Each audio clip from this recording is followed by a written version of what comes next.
মুমিন, কোরআনের দ্বিতীয় অর্থ বলেছি, কোরআন সত্যতার দলিল।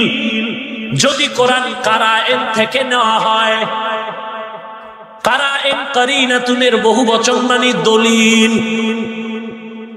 আর কোরআনের আরেকটা অর্থ হলো পড়া, করা, ইয়াকরাউ মানে পড়া। আল্লাহ বলেন ইকরা বিসমি রাব্বিকাল্লাযী খালাক। কোরআনের এক অর্থ পড়ো। পৃথিবীতে এমন কোন কিতাব নাই যেটা বেশি পড়া হয়। কোরআন এমন একটি কিতাব যেটা এত বেশি পড়া হয়, এই কোরআনের মতো পড়া আর দুনিয়াতে কোনোটাই হয় না। ওরে মুমিন, একটা কিতাব, উপন্যাস, কবিতা, ভালো লেখকের লেখক করা বই একবার পড়ি, দুইবার পড়ি, মজা আর লাগে। কিন্তু কোরআন একবার নি কথা কয়, যত পড়ি ততই মজা, যতই পড়ি ততই মজা, পড়তেই মনে চায়। কয় পড়লেও তো বেনিফিট রেডি। قال رسول الله صلى الله عليه وسلم من قرأ حرفا من كتاب الله فله بعشر أمثالها। এর একটা অক্ষর যদি পড়ো আল্লাহ তাআলা 10টা নেক দান করবেন। লা আকুলু আলিফ লাম মিম হারফুন ওয়ালাকিন আলিফুন হারফুন ওয়া লামুন হারফুন ওয়া মিমুন হারফুন। আল্লাহ বলেন আলিফ লাম মিম তিনটা মিলে একটা অক্ষর না। আলিফ আলাদা অক্ষর, লাম আলাদা অক্ষর, মিম আলাদা অক্ষর। তিনটা অক্ষর যদি কেউ পড়ে, আলিফ লাম মিম, সাথে সাথে 30 নেক আমলনামায় যোগ হয়ে যাবে। ওরে মুমিন, কোরআন বড় দামি। প্রতিদিন এশার নামাজের পরে এরে মোল্লা, এরে আল্লাহর গোলাম, রিজিকের জন্য তাবিজ লাগানোর দরকার নাই। ওরে দোকানওয়ালা ভাই, দোকানে বড় তাবিজের দরকার নাই। ব্যবসায় যদি বরকত চাও, ফজরের পরে সূরা ইয়াসিন তেলাওয়াত করো। নিজে পারো না, একটা মাদ্রাসার ছাত্র নিয়ে পড়াও। আর তুমি বলো তুই প্রতিদিন আমার দোকানে এসে সূরা ইয়াসিনটা তেলাওয়াত করবি, আর তোরে আমি হাতিয়া দিলাম 500 টাকা, কমে যাবে? এশার নামাজের পরে বেশি বেশি তুমি সূরা মুলক তেলাওয়াত করো। মাগরিবের পরে সূরাতুল ওয়াকিয়া, ইযা ওয়াকাতিল ওয়াকিয়া লাইসা লিওয়াকাতিহা কাযিবা, যত পড়ো রিজিকের দরজা খুলে যাবে। এশার পরে যদি সময় পাও, ইয়া আইয়ুহাল মুযাম্মিল কুমিল লাইলা ইল্লা কালিলা নিসফাহু আবিন কুসমিনহু কালিলা, পড়ো। যত পড়বা ততই বরকত হয়ে যাবে। এরে আল্লাহর বান্দা, কোরআন পড়ো, যত পড়বা ততই বরকত, যত পড়বা ততই চেহারায় নূর বেড়ে যাবে।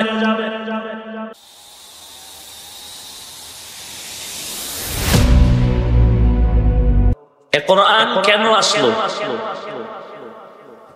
আল্লাহ তাআলা তার জবাব দিলেন দুটো, হুদাল লিল মুত্তাকিন আর হুদাল লিন নাস। এক জবাব হলো মুত্তাকিনদের জন্য পথ দেখাবে, আর এক জবাব হলো গোটা দুনিয়ার মানুষকে জান্নাতের পথ দেখাও। কে দেখাবে? কোরআন। কে দেখাবে? কোরআন।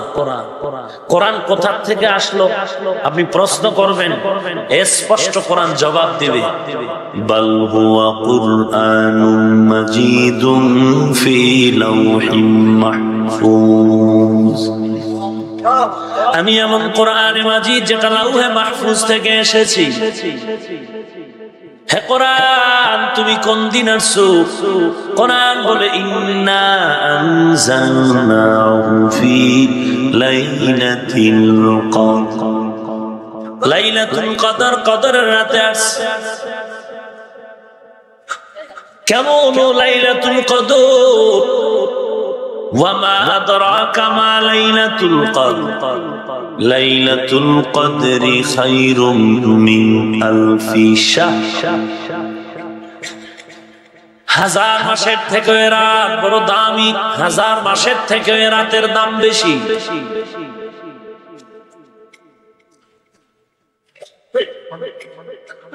কোরআন তুমি লাইলাতুল কদরে আসছো, রাতের কথাও বলে দিল, মাসের কথাও বলে দিল। শাহরু রমাদানাল্লাযী উনজিলা ফীহিল কুরআন হুদাল লিন্নাস ওয়া বায়্যিনাতিন মিনাল হুদা ওয়াল ফুরকান। এ কোরআন তোমার নাম কি? বলে আমার বহু নাম, আমার এক নাম হলো কুরআন, আমার এক নাম হলো কিতাব, আমি কোরআনের আর এক নাম হলো ফুরকান, আমি কোরআনের এক নাম হলো তানজিল। তানজিলুম মিনার রহমানির রহিম, হামিম, তানজিলুম মিনার রহমানির রহিম। আমি কোরআনের বহু নাম। কোন কোন মুফাসসিরিনরা লিখেছেন কোরআন শরীফের ৯৯টা নাম, কেউ লিখেছেন ৫৫টা নাম। এর মধ্যে কিছু নাম প্রসিদ্ধ, ফুরকান, তানজিল, কিতাব, কোরআন, এটা তার আসল নাম। কোরআনের আরেক নাম হলো জিকির, ইন্না নাহনু নাযালনা যিকরা ওয়া ইন্না লাহু লাহাফিজুন। কোরআনের এক নাম জিকির, কোরআনের এক নাম ফুরকান। ফুরকান মানে হক বাতিলের মাঝে পার্থক্যকারী। এ কোরআন বলে দেয় কে ভালো কে খারাপ, কোরআন সুন্দরভাবে বর্ণনা করে দিলেন। কোরআন বলে আমি এমন ফুরকান, আমি নির্ণয় করে দিতে পারবো কে জান্নাতি কে জাহান্নামী। ইন্নাল আবরারা লাফি নাঈম ওয়া ইন্নাল ফুজ্জারা লাফি জাহিম, ফারীকুন ফিল জান্নাহ ওয়া ফারীকুন ফিস সাঈর। কোরআন বড় দামি একটা কিতাব। এ কোরআন যত পড়ে ততই ঈমান বেড়ে যায়। ইন্নামাল মুমিনুনা আল্লাযীনা ইযা যুকিরাল্লাহু ওয়াজিলাত কুলুবুহুম ওয়া ইযা তুলিয়াত আলাইহিম আয়াতুহু যাদাতহুম ঈমানা ঈমানা ওয়া আলা রাব্বিহিম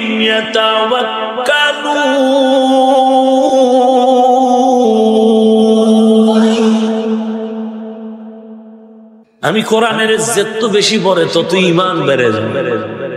কোরআন হলো একটা চার্জার, পাওয়ার হাউস।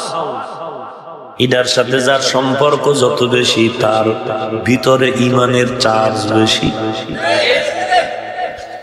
কোরআন এমন একটি কিতাব যে কিতাবের মতো কোনো কিতাব নাই। বলে এটা কেমন কিতাব? বলে এটা যদি হাতে থাকে দুনিয়ায় আর কোনো ঢাল তরবারির দরকার হবে না।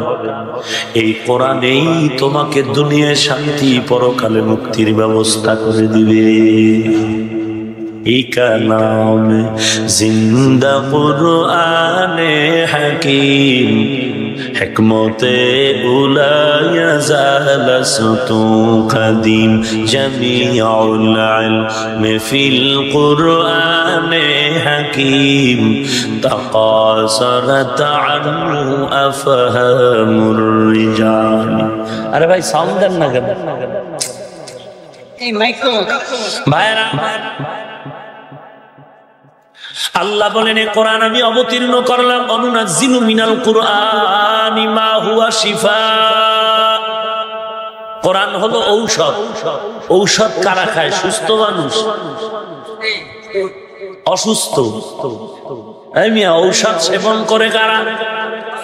অসুস্থ রোগীদের জন্য কোরআন।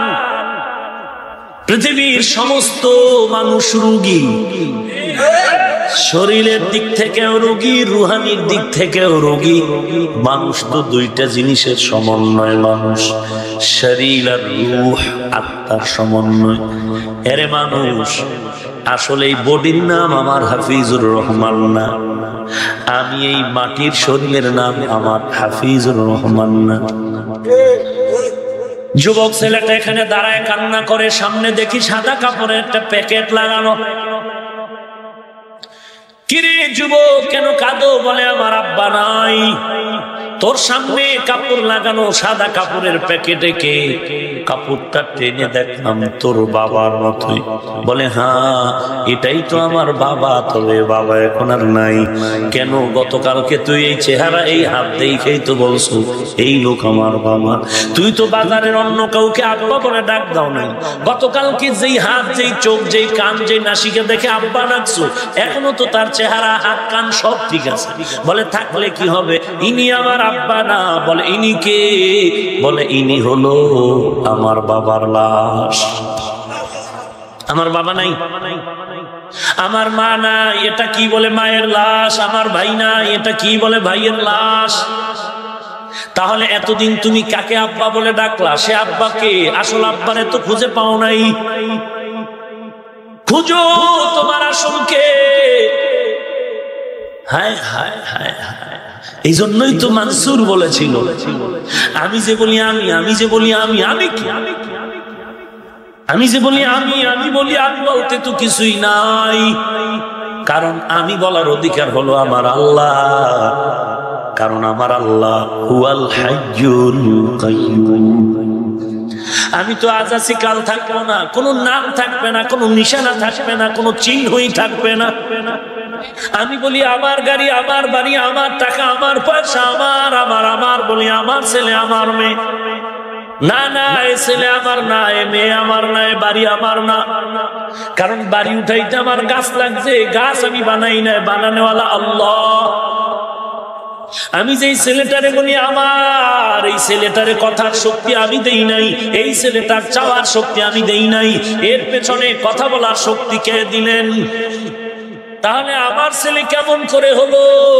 আমার বাড়ি, আমার ঘর, আমার টাকা কিছুই না, কিছুই না। টাকা আমার না, বাড়ি আমার না, গাড়ি আমার না, ভাই আমার না, বোন আমার না, এমনকি আমিও আমার না। আমার ইন্তেকালের পরে যেই কবরে রাখা হবে, এই কবরের জায়গাটাও আমার না, এই কবরের জায়গাটাও আমার না। এটা আমার ঔরজাত যারা থাকবে, আমার ওয়ারিসদের কারো না কারো ভাগের মধ্যে কবরের জায়গাও পড়ে যাবে। ওরে বান্দা চিন্তা করে দে, আমার হাতের ঘড়ি কত দামি, এটা কেউ ধরলে মেজাজ গরম, জামায় হাত দিলে মেজাজ গরম। তুই দেখছো তোর বাহাদুরি কোথায় গেল? এখন যদি মরণ হয়, নিজের আপন ছেলে বেলেট হাতে নিয়ে গায়ের জামাগুলো কেটে কেটে রেখে দিবে, তিনটা পাতলা কাপড় কম দামের প্যাকেট বানায় বাঁশবাগানে রাখবে। এমন একটা বাঁশবাগান যেখানে দিনের বেলাও যাইতে বড় ভয় লাগে।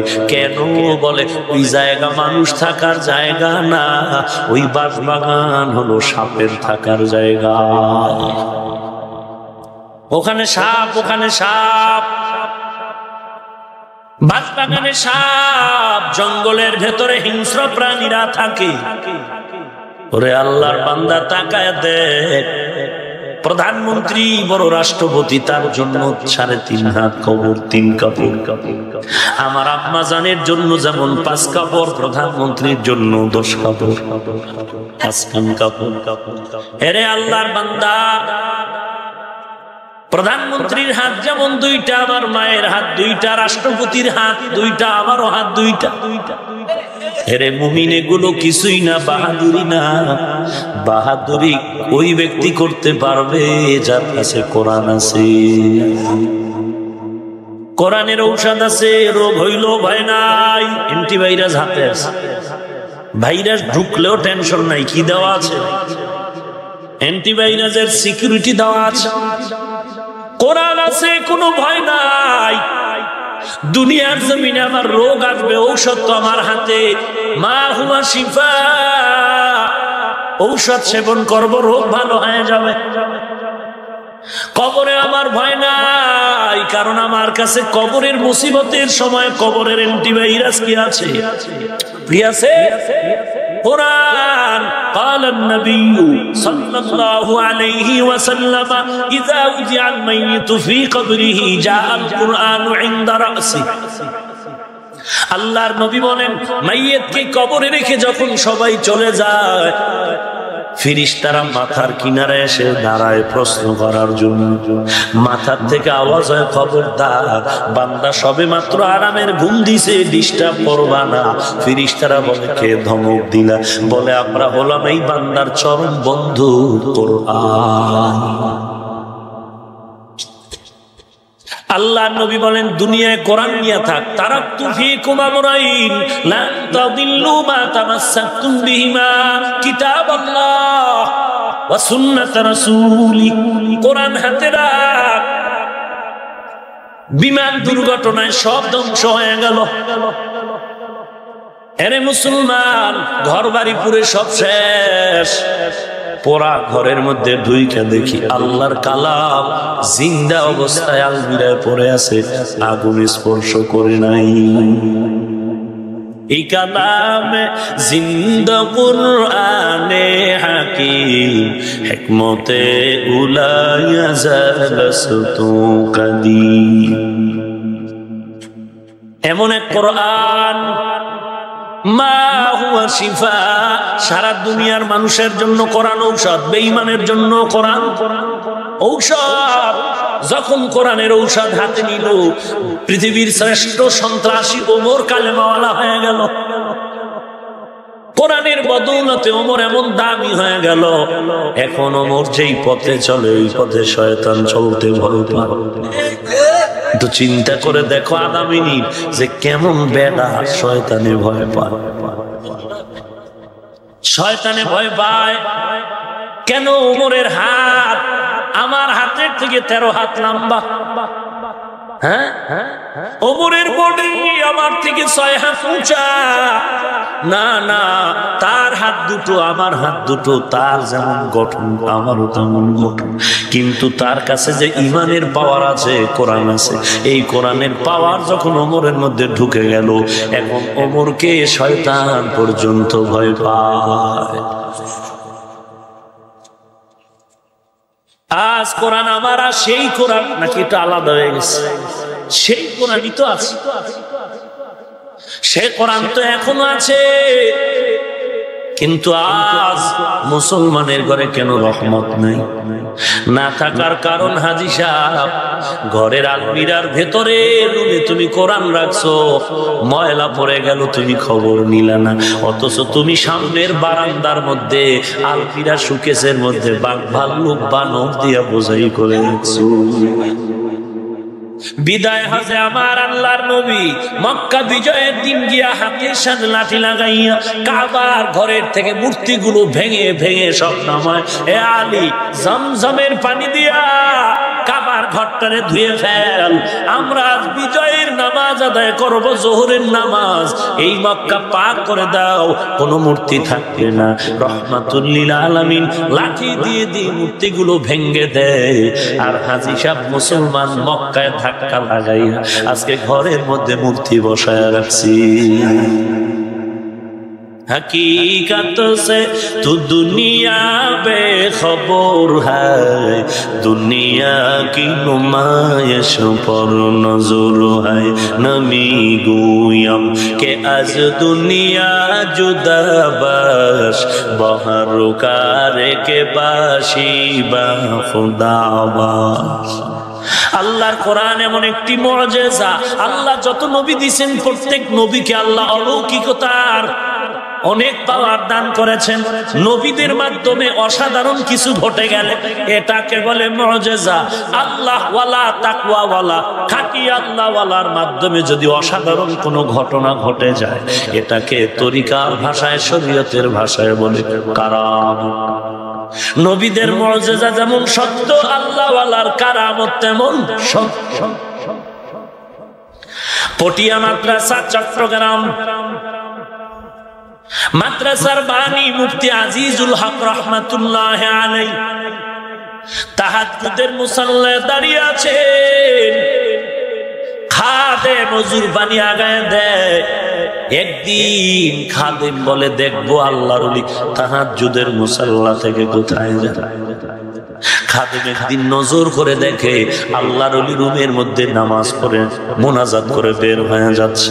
খাদেম দূরত্ব বজায় রেখে পেছনে অনুসরণ করতেছিল, দেখে কোথায় যায়, হাঁটতেছে হাঁটতেছে হাঁটতেছে। কেমন হাঁটা, সাধারণ মানুষের মতো না। আল্লাহর ওলি স্বাভাবিক কদম দেয়, কিন্তু পেছন দিকে জমিন বিদ্যুতের আকারে দৌড়ায়। হঠাৎ খাদেম বলে, আমি দেখলাম বিশাল একটা মহাসমুদ্র, যেটা পাড়ি দেওয়ার কোনো নৌকা নাই, কোনো ফেরি নাই, কোনো চার নাই, পুল নাই। হঠাৎ করে দেখলাম বিশাল সমুদ্র খুব দ্রুত কাছাকাছি হয়ে গেল। আল্লাহর ওলি পাওটা বাড়ায়া ওপার চলে গেলেন। খাদেম বলে, আমিও চলে গেলাম। হঠাৎ করে দেখলাম নদীর ওপার, সমুদ্রের ওপারে গিয়া যখন দাঁড়াইলাম, দেখি সামনে দিকে জঙ্গল, আর কিছুই দেখা যায় না। আমাদের মুফতি সাহেব হুজুরেরও আর দেখতে পেলাম না।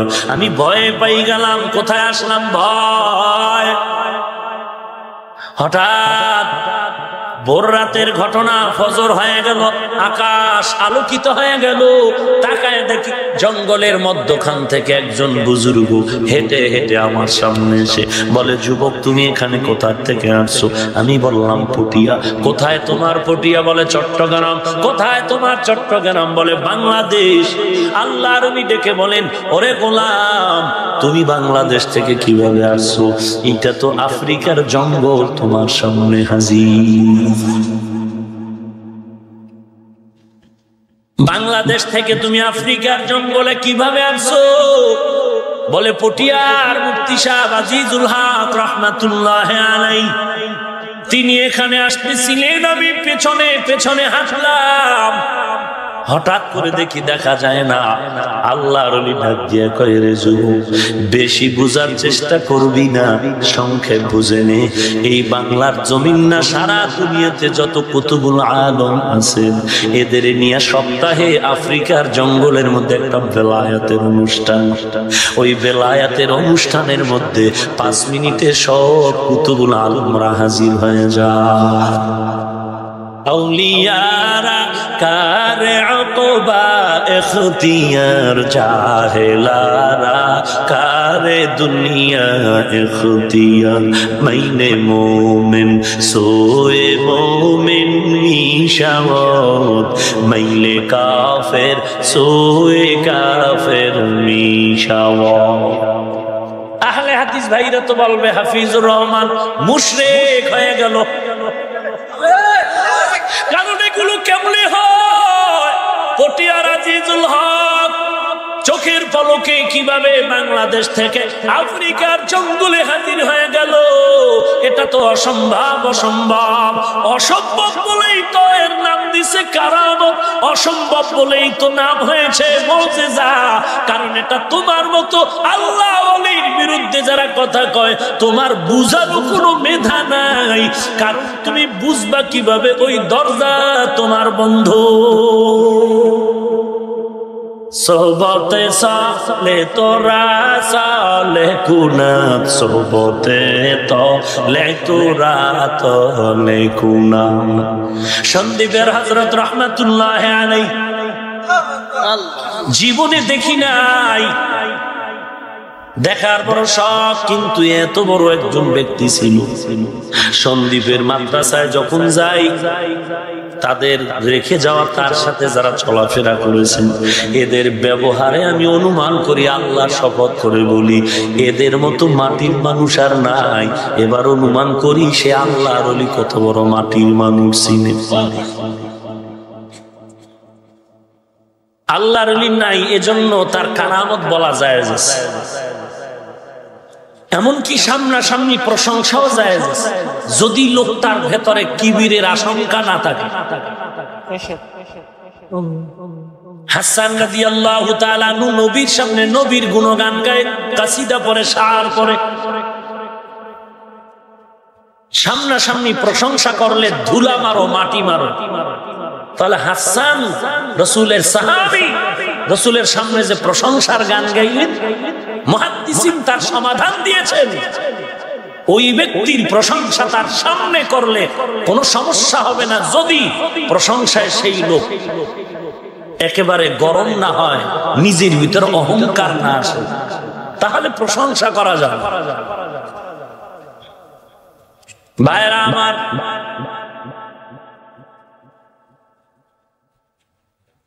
সন্দীপের হযরত প্রতিদিন মাগরিবের নামাজ বা জামাত আদায় করে মসজিদের ছাদে চলে যান। কেউ আর খোঁজ করে পায় না কোথায় গেল, কোথায়।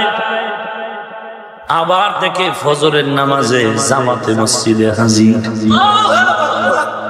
যতই চেষ্টা করলো কেউ জানতে পারলো না কোথায় গেল, কোথায় গেল। মৃত্যুর আগে গোপন খবর ফাঁস হয়ে গেল। তার নিকটস্থ বুজুর্গ একজন শাগির্দ তাকে বলে গেল, এই বান্দা, কথাটা কাউকে বলবি না। তুই আমার থেকে জানতে চেয়েছো, শোন, প্রতিদিন আমি সন্ধ্যা মাগরিবের নামাজ আদায়ের পরে যখন মসজিদের ছাদে চলে যাই, ওখান থেকে আল্লাহর কিছু ভিন্ন মাখলুক আছে, জিন পরীরা আমাকে নিয়ে যায় ওদের ওই দেশে গিয়া ওদের মাদ্রাসায় আমি সারা রাত বুখারী শরীফ পড়াই। এই তাছাড়া বুঝবে কিভাবে? যারা বলে তাসাউফ নাই, মারেফত নাই। আরে তুমি মারেফত বুঝো না? মা খালাকতুল জিন্না ওয়াল ইনসা ইল্লা লিয়াবুদুন। এই লিয়াবুদুনের ব্যাখ্যা জালালাইন পড়। লিয়াবুদুনের ব্যাখ্যায় লেখা আছে আয় লিয়ারিফুন।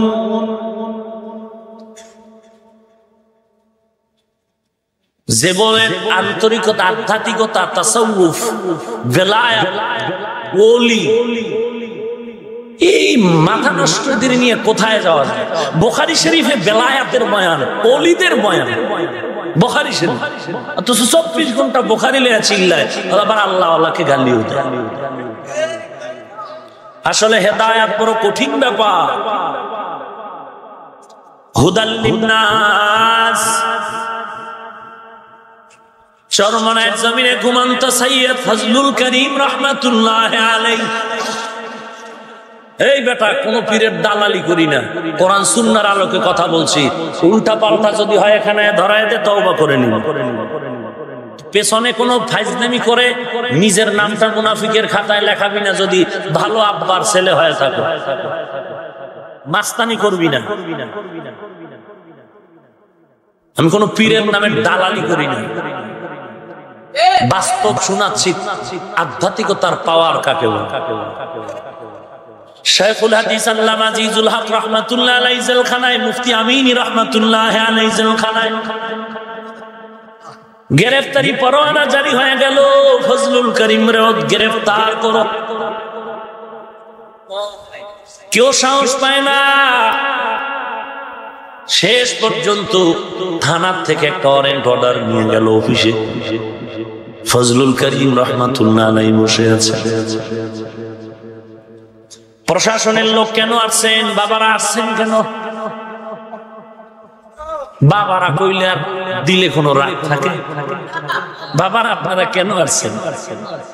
হুজুর বেয়াদবি ক্ষমা চাই, আমরা তো চাকরি করি, আপনার ব্যাপারে গ্রেফতারি পরোয়ানা হয়েছে। হুজুর বলে কোন ডকুমেন্টস আছে নাকি? গ্রেফতারি পরোয়ানার ডকুমেন্টস থানার ওয়ারেন্ট অর্ডার যখন বের করে দিল, আল্লাহর ওলি বিসমিল্লাহ বলে কাগজটা যখন হাতে নিলেন, তাকায় দেখে অর্ডারের মধ্যে কলমের কালির কোনো লেখা নাই, পুরা লেখা সাদা হয়ে গেল। আউলিয়ারা কারে উকবা ইখতিয়ার, জাহেলারা কারে দুনিয়ায় ইখতিয়ার। আমরা এদেরকে আল্লাহ আল্লাহ বলি, যারা গাঞ্জা টানে, দাড়ি নাই, টুপি নাই, পর্দা নাই, আমরা বলি এরা শয়তানের ওলি, এরা আল্লাহর ওলি না। হ্যাঁ, শয়তানের ওলিদের বিরুদ্ধে কথা বলো, তাদের ব্যাপারে তো কোনো বুলেটিন আজ পর্যন্ত শুনলাম না। হ্যাঁ, সরমনাইরে গালি দাও, উজানিরে গালি দাও, বাহাদুরপুরে গালি দাও, তাবলিগলারে গালি দাও। যারা পীরের চেয়ারে বসে মুজাদ্দিদের সাইনবোর্ড লাগায় বাল্লুক হয়ে আছে, এদের ব্যাপারে কোনো ফতোয়া দাও না কেন? এই মুনাফিক!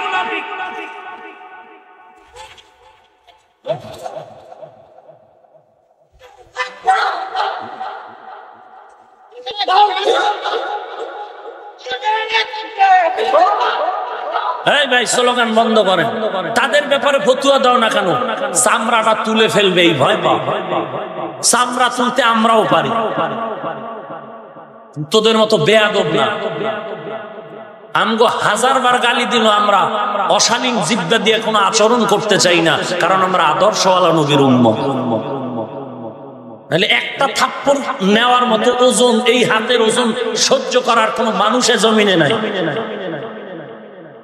আমরা আহলে হক কওমিওয়ালারা খালি আমার মতো জুয়ান গুলো যদি রাস্তায় নামো না,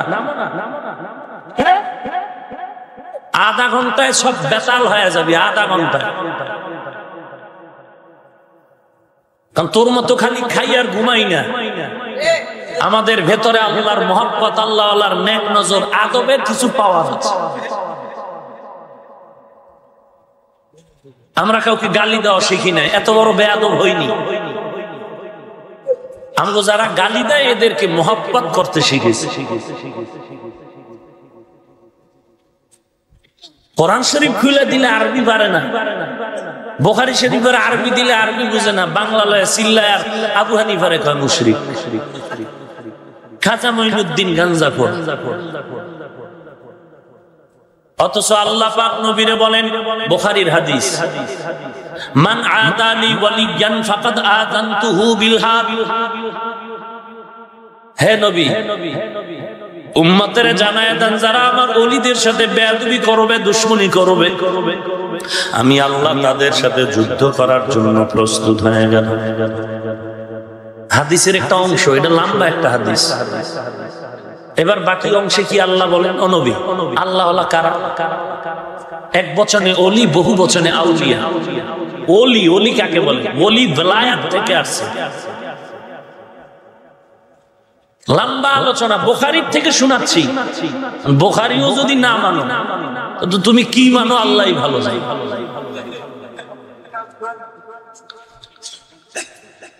হে নবী, আল্লাহ ওয়ালা কারা, ওলি কারা? যারা শুধু ফরজ ইবাদত করে যথেষ্ট মনে করে না, নফল ইবাদত এত বেশি করে, নফল ইবাদত করে করে আমি আল্লাহকে এত রাজি বানায় ফেলায়। কেমন রাজি, কেমন রাজি!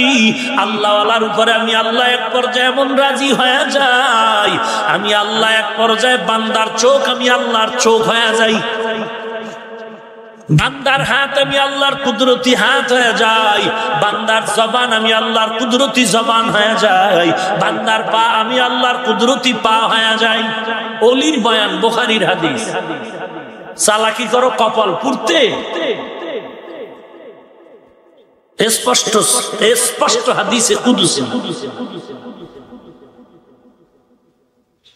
আল্লাহ বলেন, বান্দার চোখ আমি আল্লাহর চোখ হয়ে যাই, বান্দার হাত আমি আল্লাহর কুদরতি হাত হয়ে, বান্দার জবান আমি আল্লাহর কুদরতি জবান হয়ে যায়।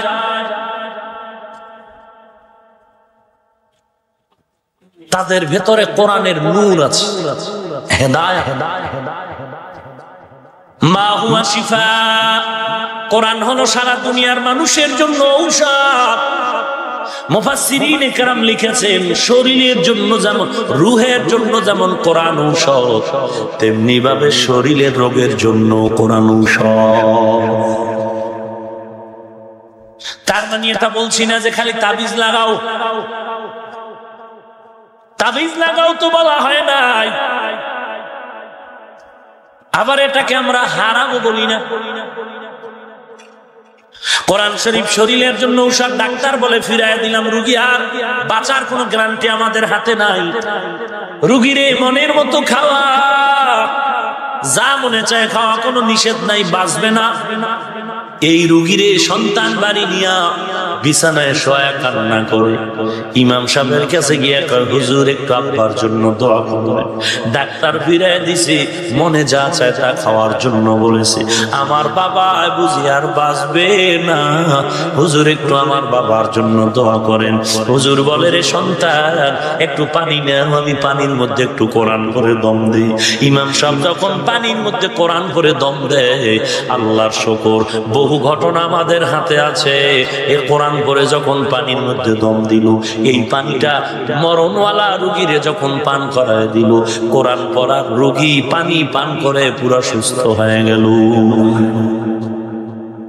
ওয়ানুনাজ্জিলু মিনাল কুরআন মা হুয়া শিফাউন ওয়া রাহমাতুল লিল মুমিনিন।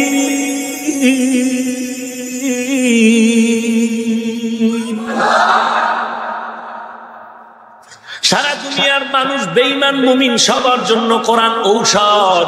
রুহের জন্য যেমন ঔষধ, শারীরিক রোগের জন্য তেমন ঔষধ। আরে মিয়া, হিন্দু হিন্দু কবিরাজ, কি কবিরাজ?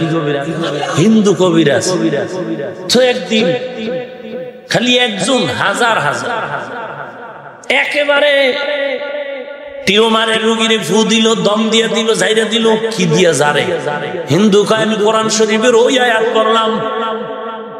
কে কয়? হিন্দু কোরআন শরীফের আয়াত কইরা কইরা দম করে রোগী ভালো হয়।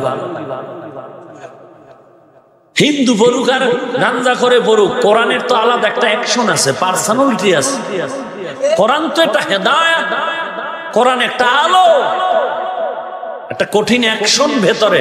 কোরআন আল্লাহ বলেন মা হুয়া শিফা, এটা ঔষধ। আর মুমিনের জন্য কোরআন হলো আলাদাভাবে রহমত। কোরআন শব্দটা আমি একটু আগেও বলেছি, কোরআনের এক নাম ফুরকান, কোরআনের এক নাম জিকির, কোরআনের এক নাম কিতাব। মুফাসসিরিন ইকরাম বলেন কোরআন কত দামি, কোরআন শব্দ দিয়েই বের করি, কোরআন শব্দটা দিয়েই বের করি কোরআন দামি কত।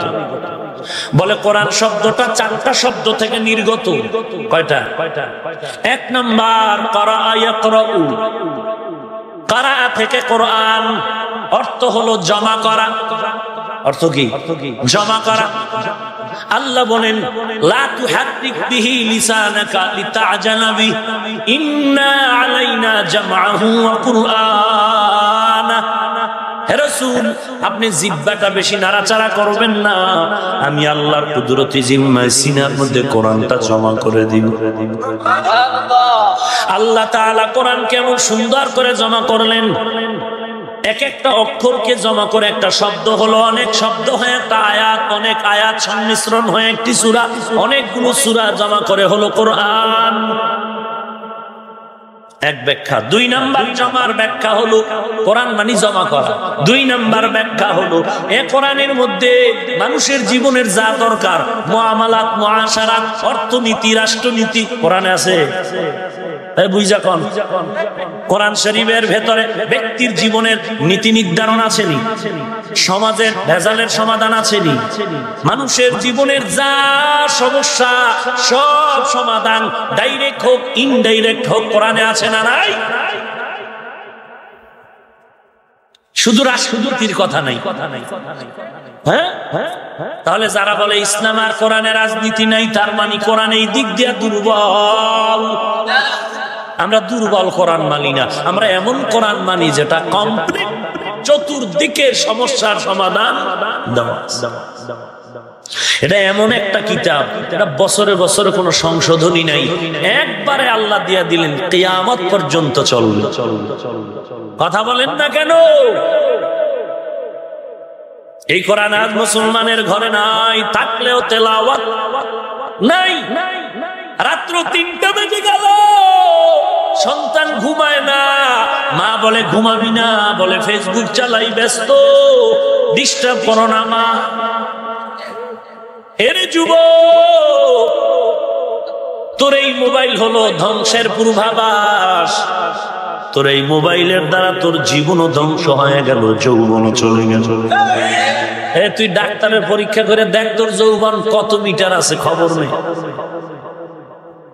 এই মোবাইলের দ্বারা তোর যৌবনও শেষ, তোর জীবনও শেষ, তোর চরিত্র শেষ। বেজার হও না, রাগ করিস না, পৃথিবীতে তোদের যদি কোনো আপন বন্ধু তালাশ করো, আমরা টুপিওয়ালারা তোদের আপন, এতটুকু গ্যারান্টি দিচ্ছি। জীবনে তোর উপকার করতে যদি নাও পারি, গ্যারান্টি নিয়ে কোনোদিন ক্ষতি হবে না। কিন্তু তুই যেই বন্ধু বান্ধব নিয়ে আড্ডা করো, তাস খেলো, জুয়া খেলো, লুড্ডু খেলো, ক্যারাম বোর্ড খেলো, পার্কের আড্ডায় যাও, কসম করে বলি রে যুবক, এরা যতই তোরে বন্ধু বন্ধু বলে আই লাভ ইউর গান গায়, আল্লাহর কসম এগুলো তোর আসল বন্ধু না, তোর গলা কাটা দুশমন। এ বাংলাদেশে প্রমাণ হয় নাই? কত বন্ধু বন্ধুরে জবাই করে ফেললো। কেন? কয় 10 দিন খাওয়াইছো, বন্ধু তোরে সালাম দিছে, একদিন যদি মনে কষ্ট দাও, গোপনে তোরে ষড়যন্ত্র করে জবাই করে নদীতে লাশটা ভাসায় দিল। এরা তোর জবাই করার বন্ধু, তোর কত দিকের ক্ষতি করলো তুই জানো না। এই বন্ধুটা তোর পিছে কেন করে? তোরে চোর বানাইছে, বাবার পকেটের টাকা চুরি করে তুই ওরে খাওয়া। তাহলে তুই বাবার টাকা চুরি করলি, তুই চোর। শুধু চুরি করার গুনাহ হয়নি, তোর বাবার জীবনের কামাইয়ের বরকতকে নষ্ট করে ফেললি, তোর জীবনটারে শেষ করলো, তোর যৌবন শেষ করলো এই বন্ধুগুলো, এবং তোর লেখাপড়ার মেরুদণ্ড ভেঙে ফেললো, তোর চরিত্র নষ্ট করে ফেললো। 20 বছর পরে তোর চেহারায় নূর বাড়বে, লাবণ্যতা আসবে। 40 বছর পর্যন্ত তোর চেহারা দিয়ে তাকাইলে চেহারা থাকবে আপেলের মতো, চেহারা দিয়ে তাকাইলে মায়া লাগবে, চেহারায় উজ্জ্বল হবে। আয়নার সামনে তাকায় দেখ, তোর চেহারার মধ্যে কোনো বরকত নেই। তোর চেহারা তাকাইলে কেন মায়া লাগে না? তোমার চেহারা কেন নষ্ট হয়ে গেল? একমাত্র কারণ হলো মোবাইল নামের গজব। যদি মনে করো মোবাইলে উপকার আছে একটা, 99টা ক্ষতি তার পেছনে অপেক্ষমান। এরে যুবক, আল্লাহর গোলাম, কোন হিংসার নজরে দুশ্মনী নিয়ত নিয়ে বলি না, দুনিয়ায় শান্তি পরকালের চিন্তা নিয়ে বলছি। এরপরও যদি কেউ বলো হুজুর তোর কথা মানতে চাই না, লাগবে তোমার মোল্লার কথা মানিস না, তুই আগামীকাল নরসিংদী শহরের মধ্যে ভালো একজন স্বাস্থ্য বিজ্ঞানী হোক, এমবিবিএস ডাক্তার হোক, এর থেকে তুই সায়েন্সের থিওরি গুলো নে, ওই সায়েন্সের থিওরি থেকে নিয়ে নে। ও সায়েন্সওয়ালা বলো, মোবাইলের দ্বারা আমার কি ক্ষতি হয় একটু বলো। মোবাইলের স্ক্রিন, অ্যান্ড্রয়েড সেট সামনে যদি রাখো, চোখের ক্ষতি, কানের ক্ষতি, ব্রেনের ক্ষতি, হার্টের ক্ষতি, এগুলো কি মিথ্যা বলছি? অথচ তোমার জীবনের স্ত্রী কেন, পৃথিবীতে তোমার আপন মোবাইল ছাড়া আর কিছুই নেই, এমন অবস্থায় জমিনে এখন চলছে। একটা মায়ের কোলের বাচ্চাটা অল টাইম মোবাইল নিয়ে ব্যস্ত। ইহুদি কুত্তা কত খারাপ যে মুসলমানের পেছনে এই ষড়যন্ত্রগুলো করেছে, যে মুসলমান এখন একটা গেমস নামায় দিল। এই গেমসকে উপলক্ষ করে কত দুর্ঘটনার কবলে পড়ে যাচ্ছে আমার দেশের কমলমতি বোনেরা আর যুবকরা। ব্যস্ত, এটা ভালো লাগে না? 6 বছর যখন এই গেমস চলতেছে, এখন এটার প্রতি অনীহা, নতুন করে ইহুদি কুত্তারা আরেকটা ঢুকায় দিল। এবার কয় পাইলাম যুবকরা হাজী সাহেবের ছেলেরে পাইছি, মোহতামিম সাহেবের ছেলেরেও মোবাইল দিয়ে আটকায় ফেলছি, কিন্তু মোহতামিম সাহেবের তো পারি না। কেমনে পারবি? কয় বুদ্ধি কর, ইউসুফ জুলাইখার নাটক নামায় দে। বাস, এবার হুজুরেরাও নাটক দেখি। কেন? বলে বাজনা নাই, এখানে কোনো গুনার কিছু নাই। ও মাওলানা সাহেব, বেয়াদবি ক্ষমা চেয়ে বলছি, গুনাহ নাই, গুনাহ নাই নাকি আছে, ওদিকে আমি যাব না, এতটুকু বলো সওয়াবের কি আছে? সওয়াব হবে ইউসুফ জুলাইখার নাটক, মুসা ফেরাউনের নাটক। কি হবে কে জাতি? কি হবে মুসলমানের? বিশ্ব মিডিয়া ইসলাম নিয়ে ভাবে না, বিশ্ব মিডিয়া ভাবতেছে এদের পৃথিবীর সব। ওই যে একটা নতুন শুনলাম, পৃথিবীতে একটি মতবাদের আবির্ভাব হয়েছে, এটা হলো পরিবেশবাদ। পরিবেশবাদীরা, এটা এখনো গোটা বিশ্বে ছড়ায়নি। পশ্চিমা অংশে কিছু আছে, এদের মূল থিম হলো পরিবেশবাদী, এদের মূল হেডিং, এদের থিওরি গুলো কি? পরিবেশের সাথে মিলে যাও। মানুষ আসছে ল্যাংটা, অতএব থাকতেও হবে ল্যাংটা। পরিবেশবাদীর স্লোগান। ওরে যুবক, মানুষ ভালো মেয়ে বিয়া কইরা গর্ব করে, মেয়ে পেয়েছি হাজারে একজন। ভালো শিক্ষক ছাত্র পেয়ে গর্ব করে, ছাত্র পেয়েছি হাজারে একজন। মুসলমান তো গর্ব করা দরকার ছিল। বেঈমানের সাথে চ্যালেঞ্জ দিয়ে রে, বেঈমান কুকুরগুলো শুনে নে, আমরা নবী পেয়েছি একজন, যে নবীর মতো নবী নাই, যার আদর্শের মতো কোনো পূত পবিত্র আদর্শ নাই। পৃথিবীতে কত ইজম শুনলাম, কমিউনিজম, সোশ্যালিজম, ক্যাপিটালিজম, কত আদর্শের গান শুনেছি। পৃথিবীতে আমরা চ্যালেঞ্জ করে দিচ্ছি, পৃথিবীর সব ইজম, তন্ত্র আর আদর্শ আল্লাহর কসম সবগুলো না পাক, মদিনার নবীর আদর্শই হলো পাক। তোর ঠিকের কি ভেলু আছে? তোর মাথার চুলের মধ্যে ক্রিকেটারদের গোলামিতে পরিণত হয়ে গেছো। তোর চুলগুলো ইন্দুর আর বান্দরের মতো কেটেছো। তোর লজ্জা থাকা দরকার। তুই আবার চিল্লায় বলতেছো রসুলের আদর্শ পাক। বগুড়ার মিষ্টি খুব মজাই বললি, কিন্তু খাইলি না। এই বাটপারি করে কি হবে? মদিনার নবীর আদর্শকে পাক বলে চিল্লায় বললি, অথচ মাথার মধ্যে ইসলামের পরিচয় নাই, গালের মধ্যে রসুলের আদর্শের দাড়ির পরিচয় নাই, বডির মধ্যে রসুলের পোশাকের চিন্তা নাই। তুমি গোটা দেশে ইসলাম কায়েম করবা, বাটপারি শিখছো কই? এই বাটপারি শিখছো কই?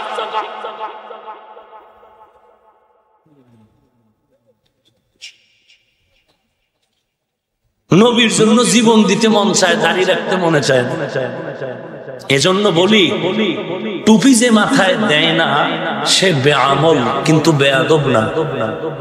বুঝেন, ভালো করে বুঝেন, ঠিক ঠিক পরে কোন বুঝেন। টুপি যে মাথায় দেয় না সে বেআমল, কি না? বেয়াদব। কিন্তু যে বলবে টুপি না দিলে হবে কি, চূড়ান্ত বেয়াদব। যেই লোকটা দাড়ি রাখে না সে বেআমল, কিন্তু বেয়াদব না। যে লোক দাড়ি রাখে না, সমস্যা হতে পারে কোনো, সে বেআমল, কি না? কিন্তু যদি বলে দাড়ি না রাখলে কি হবে, টপ লেভেলের বেয়াদব। কথা বুঝলেন? হ্যাঁ বুঝেন। কিলে কিলি বুঝা করেন, কাজ না বুঝা ঠেলাঠেলি করলে কোনো লাভ নেই। আগে কি বুঝাইতে চাচ্ছি বুঝেন। আমি দাড়ি না রাখে যারা, এদেরকে বেয়াদব বলছি? এদেরকে বেয়াদব বলছি? যে বলে দাড়ি না রাখলে কি হবে সে বেয়াদব। কারণ জীবনের সব আমল বরবাদ হয়ে যাবে রসুলের আদর্শকে যদি বৃদ্ধাঙ্গুলি দেখায়। রসুলের শানে বেয়াদবি করলে জীবনের সব আমল শেষ। কোন ইবাদত আল্লাহর কাছে গ্রহণযোগ্যতা লাভ করবে না। অন্যায় করবেন, আবার বাহাদুরিও করবেন। আল্লাহ আমাদের হেদায়েত দান করুন। খারাপ লাগতেছে, রাগ করতেছেন। ওয়া নুনাজ্জিলু মিনাল কুরআনি মা হুয়া শিফা। কোরআন এটা ঔষধ। তো বলতেছিলাম কোরআনের যদি কারাআ থেকে নেয় তখন অর্থ হবে জমা করা। চারটা বলছিলাম। এক নাম্বার হলো কোরআনের ভেতরে ব্যক্তি, পরিবার, সমাজ, রাষ্ট্র, অর্থনীতি সব কিছু কোরআনে আছে না নাই? জমা আছে না নাই? 3 নাম্বার ব্যাখ্যা জমা করা। কোরআনের ভেতরে তাওরাতের এলেম ঢুকানো, জাবুরের এলেম ঢুকানো, ইনজিলের এলেম ঢুকানো, আদম নবীর এলেম ঢুকানো, সব নবীর এলেম কোরআনে জমা। এজন্য কোরআনের এক অর্থ কারা ইয়াকরাউ থেকে জমা করা। 2 নাম্বার কোরআন এটা কারায়েন থেকে নির্গত। কারায়েন শব্দটা করিনাতুনের বহুবচন। করিনা মানে চিহ্ন, আলামত, দলিল। কোরআন শরীফ এটা মানুষের হেদায়েতের দলিল। কোরআন শরীফ জান্নাতের গ্যারান্টি কার্ড। কোরআন সিনা আছে, জান্নাত পাবে না, হতেই পারে না। আল্লাহর নবী বলেছেন, ক্বালা রাসূলুল্লাহ সাল্লাল্লাহু আলাইহি ওয়াসাল্লাম, মান ক্বারাআল কুরআনা ফাস্তাযহারাহু ফাআহাল্লা হালালা ওয়া হাররামা হারামা আদখালাহুল্লাহুল জান্নাহ। আল্লাহর নবী বলেন, যে কোরআন পড়লো, হালালটাকে গ্রহণ করলো, হারামটাকে বর্জন করলো, আল্লাহর নবী বলেন ওই লোকটা জান্নাতি। শুধু তাই না, ওয়াশাফাহু ফি আশারাতিন মিন আহলি বাইতিহি কুল্লুহুম কদ ওয়াজাবাত লাহুম নার। হাসরের ময়দানে কোরআন পড়নেওয়ালাকে আল্লাহ বলবেন, তুমি একাই জান্নাতে যাবে না, তোমার বংশের 10টা গুনাহগারকে তুমি সুপারিশ করে জান্নাতে নিয়ে যাও। ভাইরা, এ হলো কোরআন পড়নেওয়ালা, যে পড়ে কোরআনের হাফেজ। আর যারা কোরআনের আলেম, হাফেজ সাহেবরা তো কোরআনের কালো কালো অক্ষরগুলো সিনার মধ্যে হেফাজত করেছে, কিন্তু কোরআনের কালো অক্ষর না, যারা কোরআনের ব্যাখ্যা, তাফসীর, ফাসাহাত, বালাগাত, তাসাউফ, ইলমে নাহবু, ইলমে ফিকহ সিনার মধ্যে জমা করেছেন। ইমাম আবু হানিফা রাহমাতুল্লাহ আলাইহি একজন মুজতাহিদ ইমাম, এক একটা আয়াত কোরআন হাদিস রিসার্চ করে করে হাজারো হাজারো লাখ মাসআলা বের করেছেন।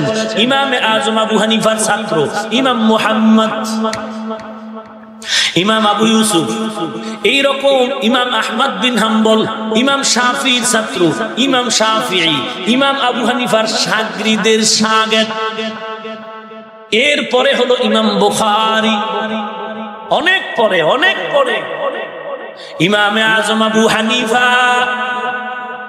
কোন কোন কিতাবে আমি পেয়েছি 16 জন, কোন জায়গায় পেয়েছি 26 জন, কোন জায়গায় পেয়েছি 19 জন, কোথাও পেয়েছি 6 জন সাহাবার সাক্ষাৎ লাভ করেছি।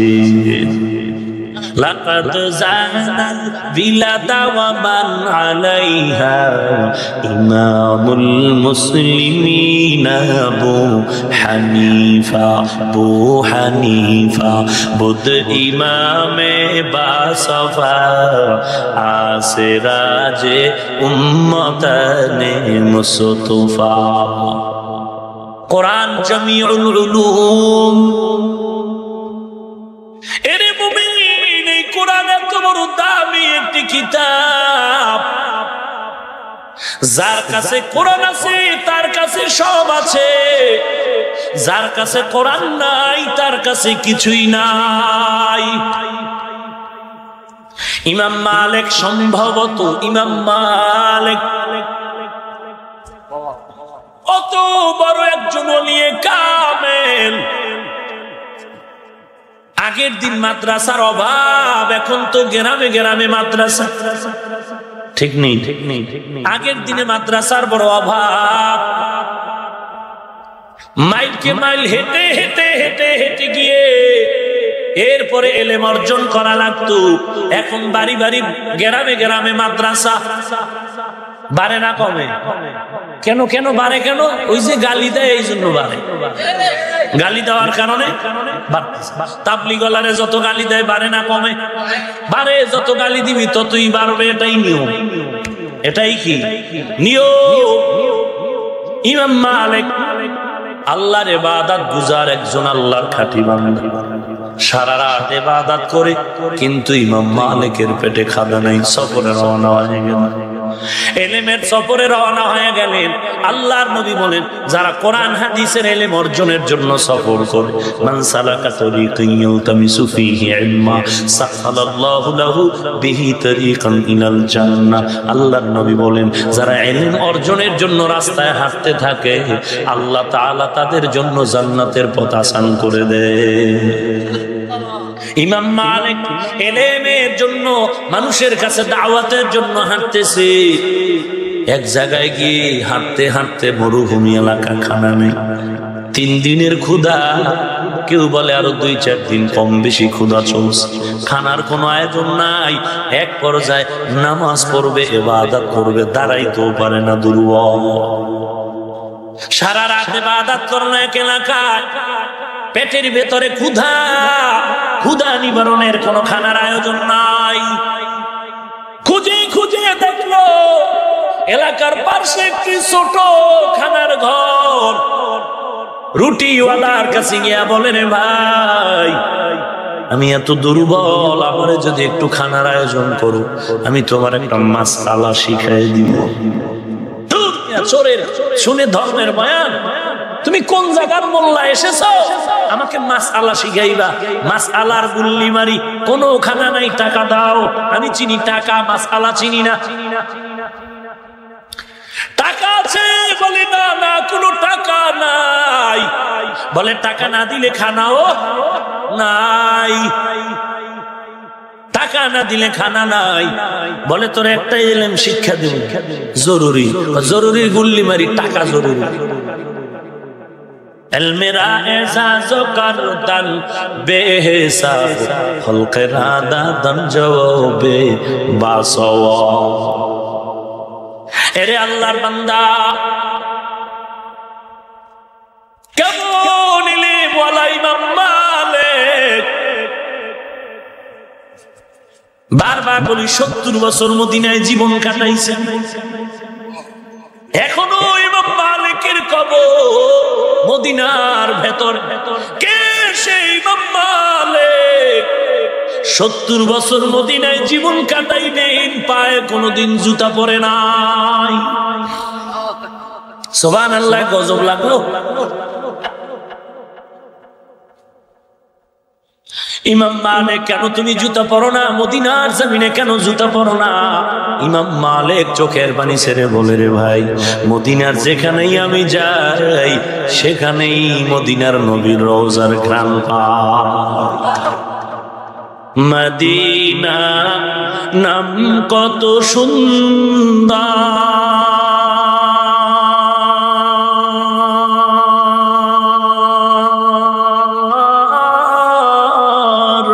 মদিনা কেরে সেবন্ত, সেই মদিনার পথের ধুলি আমি, সেই মদিনার পথের ধুলি আমি মাখতে পারলাম না। মদিনা যাইতে পারলাম না, মদিনা দেখতে পারলাম না।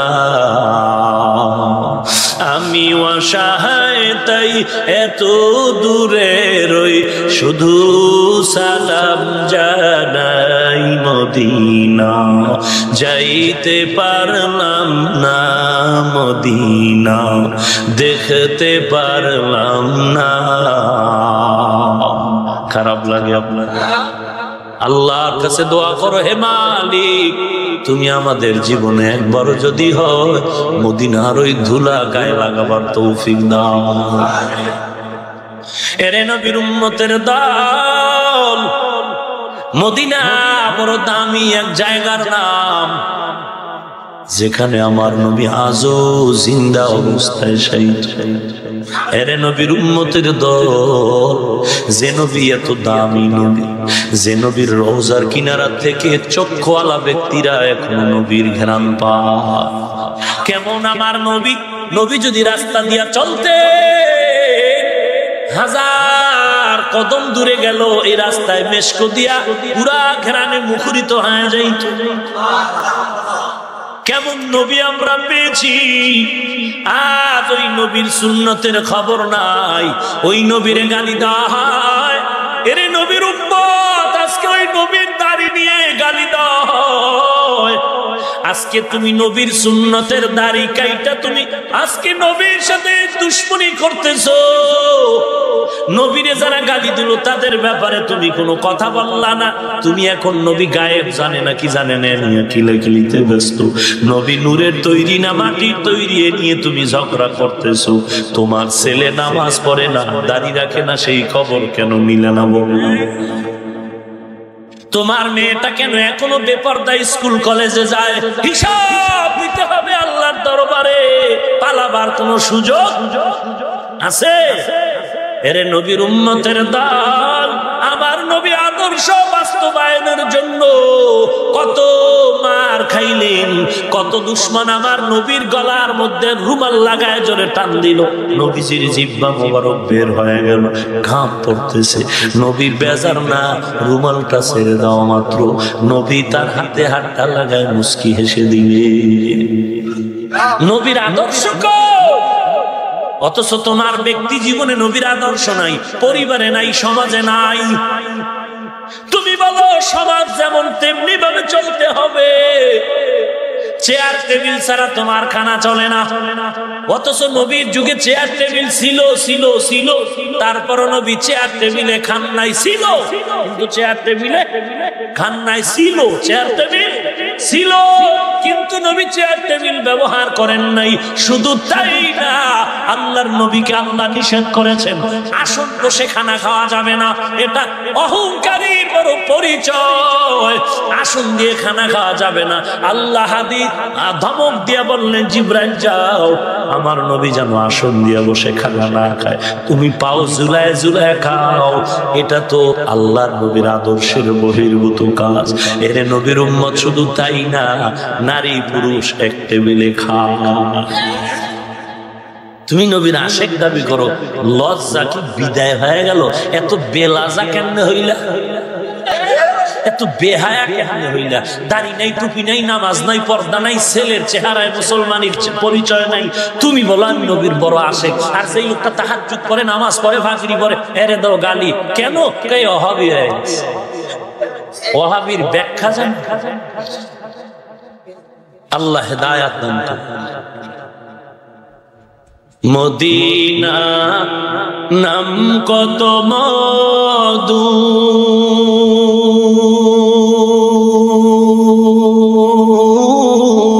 মদিনা আর যে কত দূর।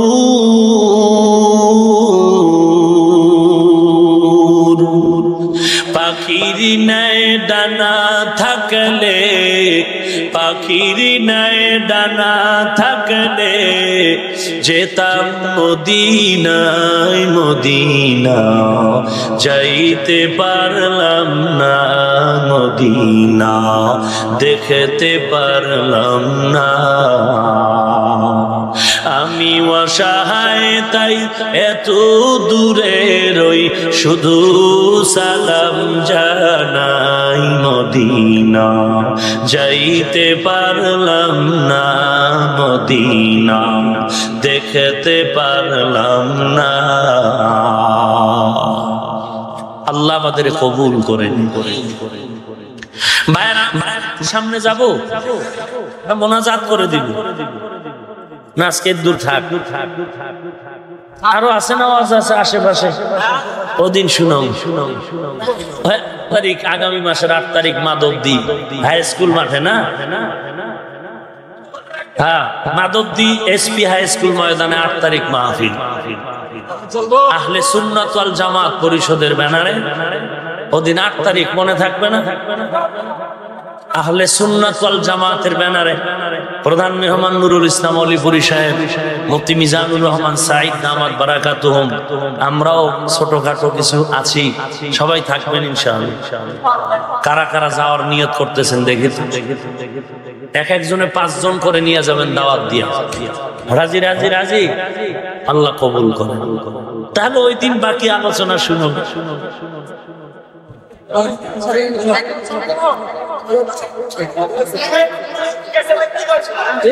হায় হায় হায় হায়, তাহলে ওই দিন আর আমি আসবো না, আজকেই সব শুনায় দেই। ইমাম মালিক রাহমাতুল্লাহ আলাইহি, পরে ডিস্টার্ব করো।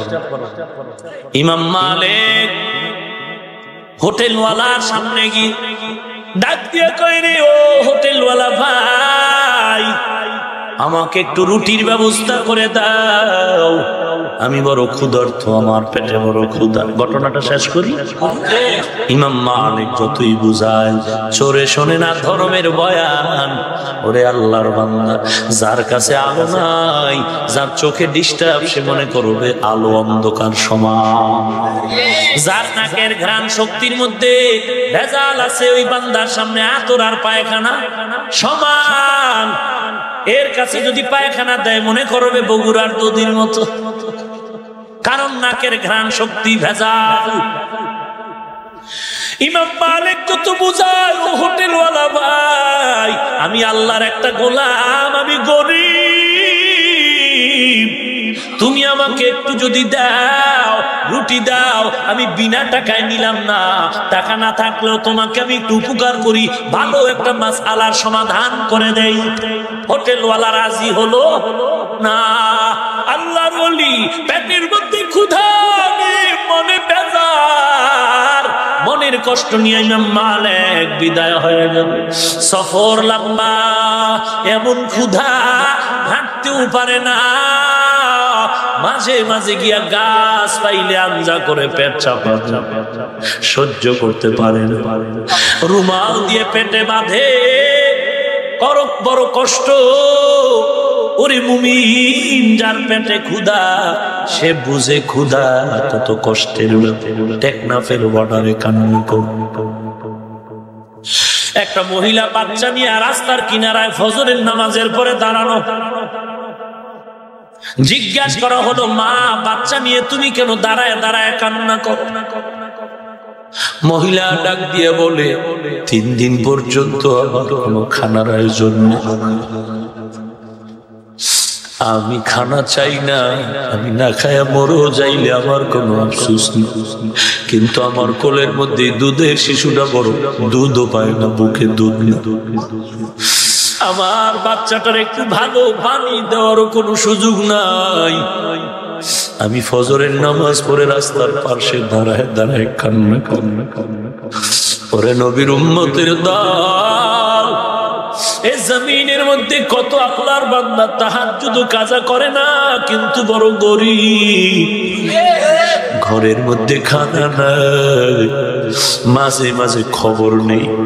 ওই টঙ্গীর ময়দানে যাও, চরমনায়ের ময়দানে যায়, উজানির ময়দানে যায়, 3 দিন 2.5 দিন থাকে, বাড়ির থেকে কিছু চিরা মুড়ি নিয়ে যায়, এগুলো খায়। কোথাও কোথাও টাকা নাই, মাছ গোস্ত খাওয়ার লোভ নাই, কোন রকম জীবন চালায়। কত আল্লাহর বান্দা আছে ঘরে বৈশা, খানা না থাকলে সেজদায় পড়ে কান্না করবে। এরে আল্লাহর বান্দা, ক্ষুধার্ত মানুষকে আহারের ব্যবস্থা করো। আমার নবীও কত কষ্ট করেছেন, ক্ষুধা যাতনায় পেটে পাথর বেঁধেছে। আল্লাহর নবী একদিন দাওয়াতি কাজ করে করে বাড়ি গিয়া প্রথমে ফাতেমা রাদিয়াল্লাহু আনহার দরজায় দাঁড়ায়, ডাক দিছেন, ফাতেমা, তোমার বাবা রাহমাতুল লিল আলামিন দরজা। কোনো আওয়াজ নাই। নবী আবার ডাক দিলেন, ফাতেমা ঘরে আছো নি? রাহমাতুল লিল আলামিন দরজায় দাঁড়ায়, আওয়াজ নাই। নবী একটু আওয়াজ করে ডাক দিলেন, ফাতেমা, রাহমাতুল লিল আলামিন তোমার ঘরের দরজাটা খুলে দাও। ঘরের থেকে কান্নার আওয়াজ। ফাতেমা কান্না করে বলে, আব্বা, এমন ভালো কোনো কাপড় না যে আমি পরিধান করে আপনার কাছে আসব। মায়ার নবী চোখের পানি ছেড়ে কান্নায় বিভোর। আল্লাহ নবী কাপড়ের একটা চাদর দিয়া বলে, না, এটা পরিধান করে আসো। আম্মা জান নবীর মেয়ে ফাতেমা দরজা খুলে দিল। নবী ঢুইকেই সালাম দিয়ে বলে, বলো আমার হাসান কই, আবু হুসাইন। আল্লাহ নবীর মেয়ে ফাতেমা অজর দাঁড়ায় কান্না করে বলেন, ও বাবা, হাসান হোসেন 3 দিনের ক্ষুধা, ঘরের মধ্যে চুলায় কোনো আগুন জ্বলছে, কান্না করে খানার জন্য আমি খানা দিতে পারি নাই। ওরা চিল্লায়া কান্না করে বেহুশ হয়ে ঘুমিয়ে পড়েছে। নবীজির কণ্ঠের আওয়াজ পেয়ে হাসান হুসাইনের ঘুম ভেঙে গেল। দৌড়ায় আমার নবীর কাছে এসে বলেন, না না, আমার মায়ের বিচার করে 3 দিন পর্যন্ত মা আমাদের খানা দিব বলে দেয়। এবার নবী শুনে কান্নায় বিভোর। হাসান কাঁদে, হোসেন কাঁদে, ফাতেমাও কাঁদে, নবীও কাঁদে। নবী একবার জামাটা উঠায় ডাক দিয়ে কয়, রে হাসান, তোর মায়ের বিচার চাও, দেখ তোর নানার খবর কি। দিনের দাওয়াত দিতে গিয়ে পেটে পাথর বেঁধেছে, কোনো খানার আয়োজন। ওরে রিকশাওয়ালা ভাই, তুমি 2 ওয়াক্ত খানায় তরকারি যদি সমস্যা হয়, তুমি রাগ করে হারাম খাওয়ার জন্য তুমি ব্যাংকের থেকে লোন উঠাও, সুদের টাকায় তুমি দৌড়াও। অথচ সাহাবায়ে কেরামের ইতিহাস পড়ো, জীবনে ঘরের চুলায় আগুন নাই, তারপর হারামের পেছনে যায় না।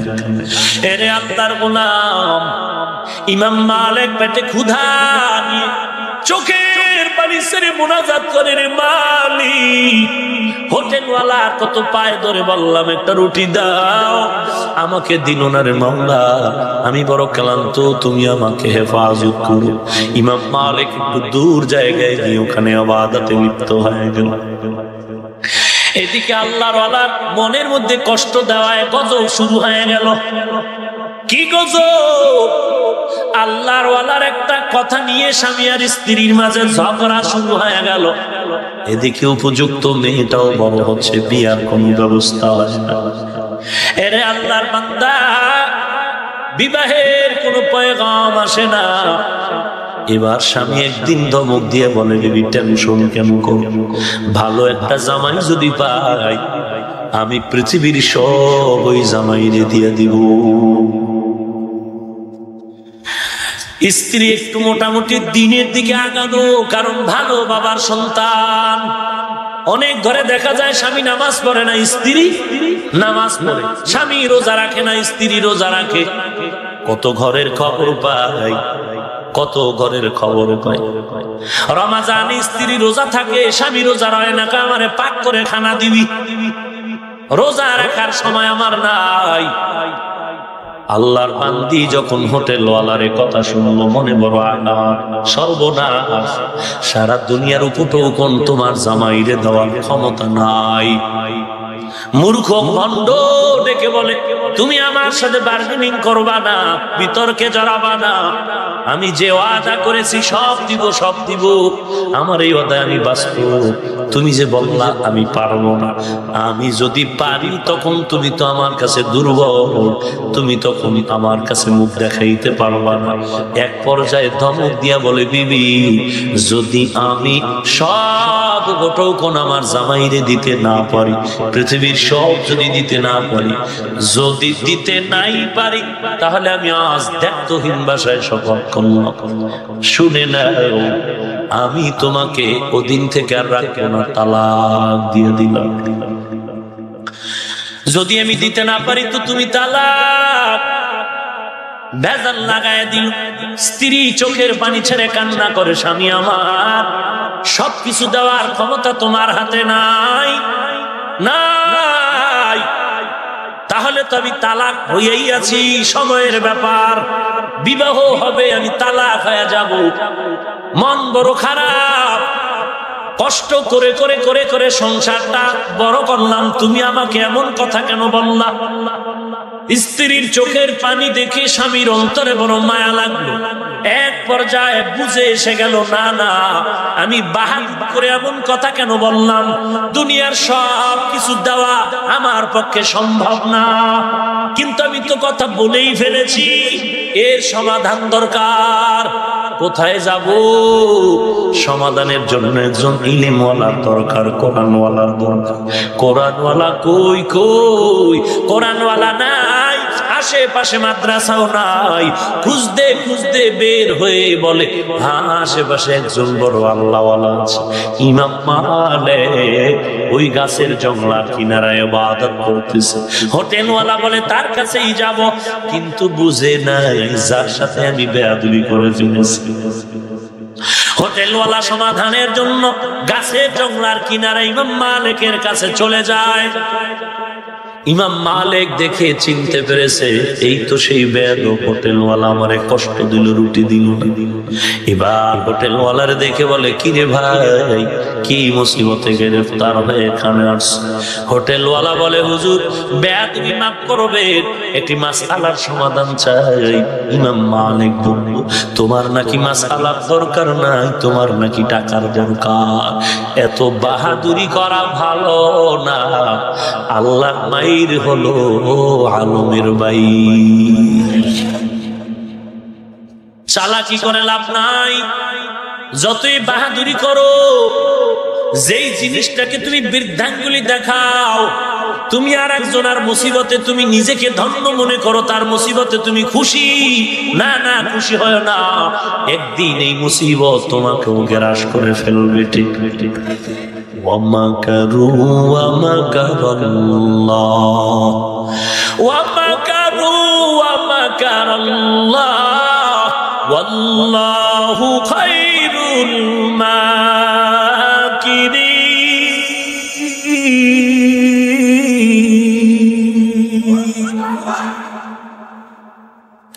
এরে আল্লাহর বান্দা, বাহাদুরি করিও না ও টাকাওয়ালা ভাই, ও ক্ষমতাওয়ালা ভাই। টাকার বাহাদুরি ঠিক না, কারণ টাকা হাতের ময়লা, আজ আছে কাল নাই। বাহাদুরিও আজ আছে কাল নাই নাই। টাকার বাহাদুর ফেরাউন কই গেল?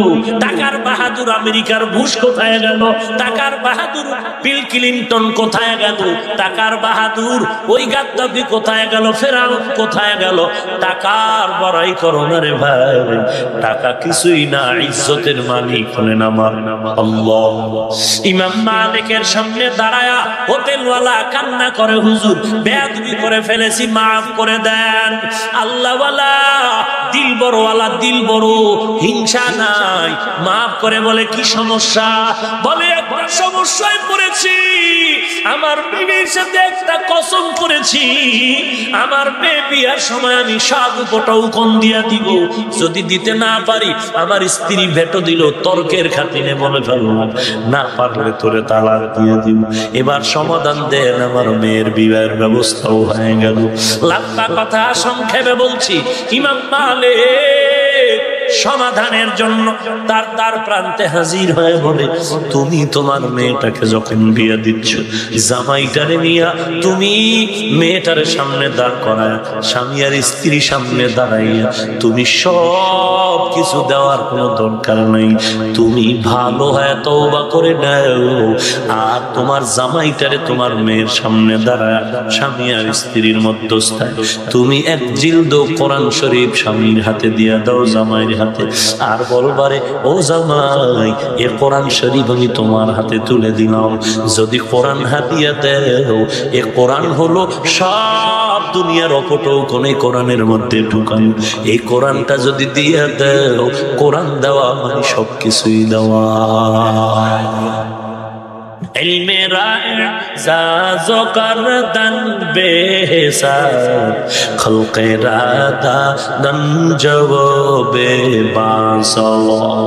ওরে আল্লাহর বান্দা, কোরআন কোরআন কত দামি, একটা অক্ষর পড়লে 10টা নেক। এরে মুমিন, কোরআনের দ্বিতীয় অর্থ বলেছি, কোরআন সত্যতার দলিল। যদি কোরআন কারায়েন থেকে নেওয়া হয়, কারায়েন কারিনাতুনের বহু বচন মানে দলিল। আর কোরআনের আরেকটা অর্থ হলো পড়া, করা, ইয়াকরাউ মানে পড়া। আল্লাহ বলেন ইকরা বিসমি রাব্বিকাল্লাযী খালাক। কোরআনের এক অর্থ পড়ো। পৃথিবীতে এমন কোন কিতাব নাই যেটা বেশি পড়া হয়, কোরআন এমন একটি কিতাব যেটা এত বেশি পড়া হয়, এই কোরআনের মতো পড়া আর দুনিয়াতে কোনোটাই হয় না। ওরে মুমিন, একটা কিতাব, উপন্যাস, কবিতা, ভালো লেখকের লেখক করা বই একবার পড়ি, দুইবার পড়ি, মজা আর লাগে, কিন্তু কোরআন একবার নেই। কথা কয়, যত পড়ি ততই মজা, যতই পড়ি ততই মজা, পড়তেই মনে চায়। কয় পড়লেও তো বেনিফিট রেডি। قال رسول الله صلى الله عليه وسلم من قرأ حرفا من كتاب الله فله بعشر أمثالها। এর একটা অক্ষর যদি পড়ো, আল্লাহ তাআলা 10টা নেক দান করবেন। লা আকুলু আলিফ লাম মিম হারফুন ওয়ালাকিন আলিফুন হারফুন ওয়া লামুন হারফুন ওয়া মিমুন হারফুন। আল্লাহ বলেন আলিফ লাম মিম তিনটা মিলে একটা অক্ষর না, আলিফ আলাদা অক্ষর, লাম আলাদা অক্ষর, মিম আলাদা অক্ষর, তিনটা অক্ষর যদি কেউ পড়ে, আলিফ লাম মিম, সাথে সাথে 30 নেক আমলনামায় যোগ হয়ে যাবে। ওরে মুমিন, কোরআন বড় দামি, প্রতিদিন এশার নামাজের পরে, এরে মোল্লা, এরে আল্লাহর গোলাম, রিজিকের জন্য তাবিজ লাগানোর দরকার নাই। ওরে দোকানওয়ালা ভাই, দোকানে বড় তাবিজের দরকার নাই। ব্যবসায় যদি বরকত চাও, ফজরের পরে সূরা ইয়াসিন তেলাওয়াত করো। নিজে পারো না, একটা মাদ্রাসার ছাত্র নিয়ে পড়াও। আর তুমি বলো তুই প্রতিদিন আমার দোকানে এসে সূরা ইয়াসিনটা তেলাওয়াত করবি, আর তোরে আমি হাতিয়া দিলাম 500 টাকা, কমে যাবে? এশার নামাজের পরে বেশি বেশি তুমি সূরা মুলক তেলাওয়াত করো। মাগরিবের পরে সূরাতুল ওয়াকিয়া, ইযা ওয়াকাতিল ওয়াকিয়া লাইসা লিওয়াকাতিহা কাযিবা, যত পড়ো রিজিকের দরজা খুলে যাবে। এশার পরে যদি সময় পাও, ইয়া আইয়ুহাল মুযাম্মিল কুমিল লাইলা ইল্লা কালিলা নিসফাহু আও ইনকুস মিনহু কালিলা, পড়ো। যত পড়বা ততই বরকত হয়ে যাবে। এরে আল্লাহর বান্দা, কোরআন পড়ো, যত পড়বা ততই বরকত, যত পড়বা ততই চেহারায় নূর বেড়ে যাবে। পড়ো, কোরআনের এক অর্থ পড়ো। এরে মুমিন, কোরআনের আর একটা অর্থ কর, নুন থেকে নির্গত, তার অর্থ হলো মিলানো। অর্থ কি? মিলানো। কোরআন এমন একটা কিতাব, আওয়ামের নাওয়াহি দোনোটা মিলায় আল্লাহ বর্ণনা করেছেন। যেখানেই তা'মুরুনা বিল মা'রুফ, ওখানেই ওয়া তানহাউনা আনিল মুনকার। যেখানেই আযাবের কথা, সেখানে আবার জান্নাতের কথা, জাহান্নামের কথা মিলাইয়া মিলাইয়া আল্লাহ তাআলা কোরআন অবতীর্ণ করেছেন। নাম্বার 2, ব্যাখ্যা মিলানোর। আল্লাহর নবী এই কোরআনের ব্যাপারে বলছেন, উলামায়ে কেরাম লেখেন কোরআন শরীফ এমন মিলানো, বলে হেদায়েত। হেদায়েত কোরআনের সাথে মিলানো, বলে কেমন মিলানো? সূর্যের সাথে আলো যেমন মিলানো, ফুলের সাথে ঘ্রাণটা যেমন মিলানো, রূহটা যেমন বডির সাথে মিলানো, হেদায়েত কোরআনের সাথে মিলানো। এরে মুমিন, সূর্যের আলো একদিন আলাদা হয়ে যাবে, ফুলের ঘ্রাণ একদিন নষ্ট হবে।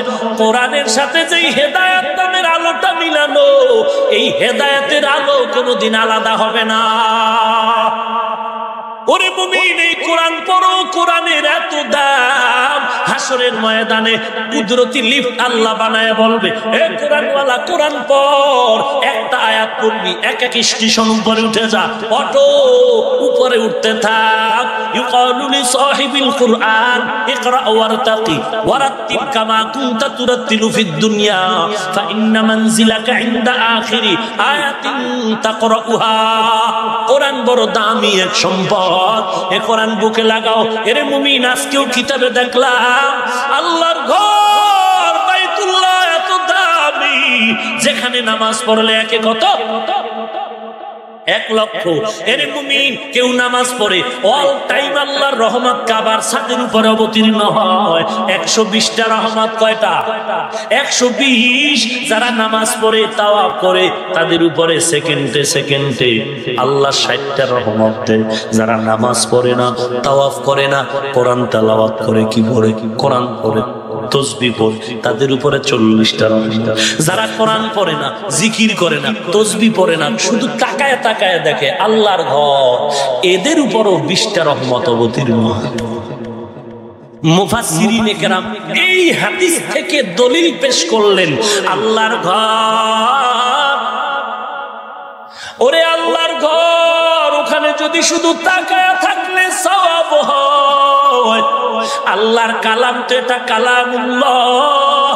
এর মুমিন, কোরআন শরীফ পড়তে যদি নাও পারো, তাকায় থাকলেও তোমার সওয়াব লেখা হয়। তুমি যদি কোরআন তাকায় তাকায় বলো হাযা কালামু রাব্বি, এটা আবার আল্লাহর কালাম, এত তাকায় থাকলেও সওয়াব।